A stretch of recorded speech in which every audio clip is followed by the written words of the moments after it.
Donut King machine just going a little bit wide and getting absolutely nailed by Alex Asborn in the Pat Val, the patisserie Valerie Porsche, both ending up in the tyres at Forest Elbow.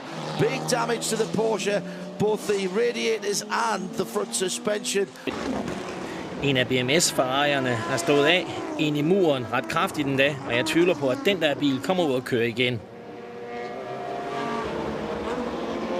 Og rygtet i pitten er, at det er gearkassen. And gave way to Lawrence Vantor for the last stint as Alvaro Parent was side. Oh, is it? And then Constantine big shunt, big hit in the dent for in turn 3. That was the third of the Bentleys, and it gave a big one. Bosch hits the McLaren, hits the Ferrari. McLaren gets it gets the second smack. It's the second smack from the Ferrari because of the effect of the. It might be Cassidy that's nicked into the lead of the race, and then there's some contact a bit further back.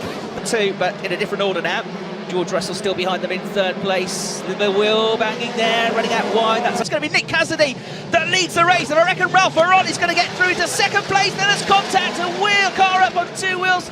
It was lively on the way into the first corner. Max Gunther got sucked into it. A bit of locking up. Ben Barneycoat clips over the curbs. The car that went up onto two wheels was the number 22 machine of Joel Eriksson. So I thought it was the motor park car, and it was.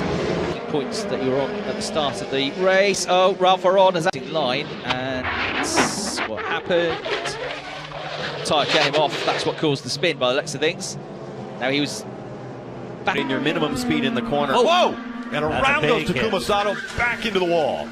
And that's a hard hit right there. He just looks like Paul. He got in there to one and just way too loose, and it just came around on him. Take a listen to this.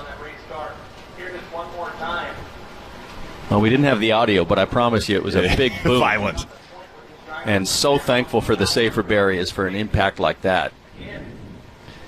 And you got to remember, the teams were here for 2 days testing. Right. Oh, more time. We've got another car into the wall. This time it's Hinchcliffe. We'll ride along with him.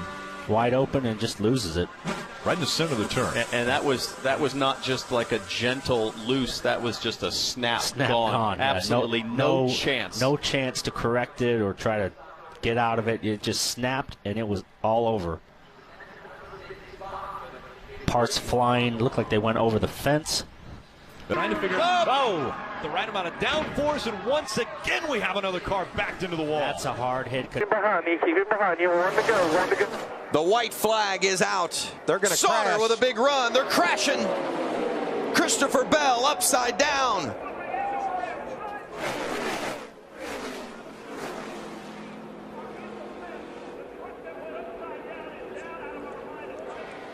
Problem denne gang for dome nummer 16. Det er et ret uhensigtsmæssigt sted at sætte den af. Bilen er lige ved at flippe over. Og han er gået. In this race, if you were supposed to say that 220.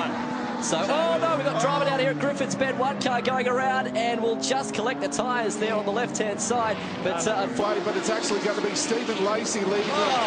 Terry Whitehood's actually been hit by Jim Policina and has rotated the car around, and it looks like Ambrosio has also been had to pull up on the side and wasn't able to get past. Yeah, it looks like Terry cut across. Ulykke.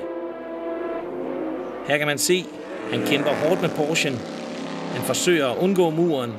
Det er den anden af de to Yuko-sponserede Porscher. Det er de to russere, Fomenko, der deler bilen. Cuts his nose off. Muller's shut the door on Thiago Montero. Out backwards goes Rob Huff. He was helped out by somebody or other. Damage to the right rear, hopefully, but quite have the revs and clutch balance right. Exactly it was. He clattered into Rob. Tarquini, hits teammate Valente, and Valente then hits Rob Huff. No fault of Valente's. 11 Citroen.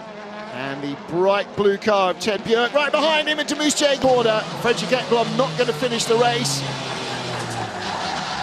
Now, was that a breakage or was that contact? Hard to tell.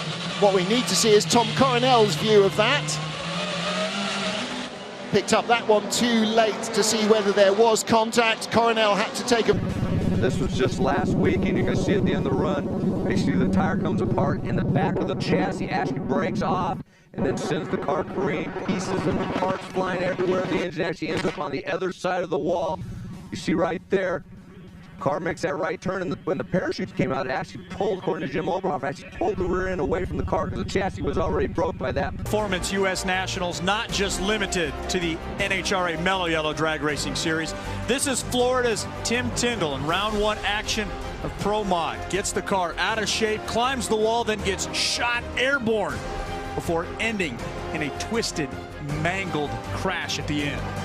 All I can say is I'm thankful that he walked away from this. We were all holding our breath because it was a violent crash after getting it completely sideways. Limited downforce, it just slid right into that wall. And Baptista with problems again, bouncing over these high curbs here in Christchurch and falling foul to them onto the grass and into the barriers, breaking the suspension. Begins to feel a bit worse and can't complete this. And look at this, the 5, the Action Express entry is off. It's been raining here for days, and finally the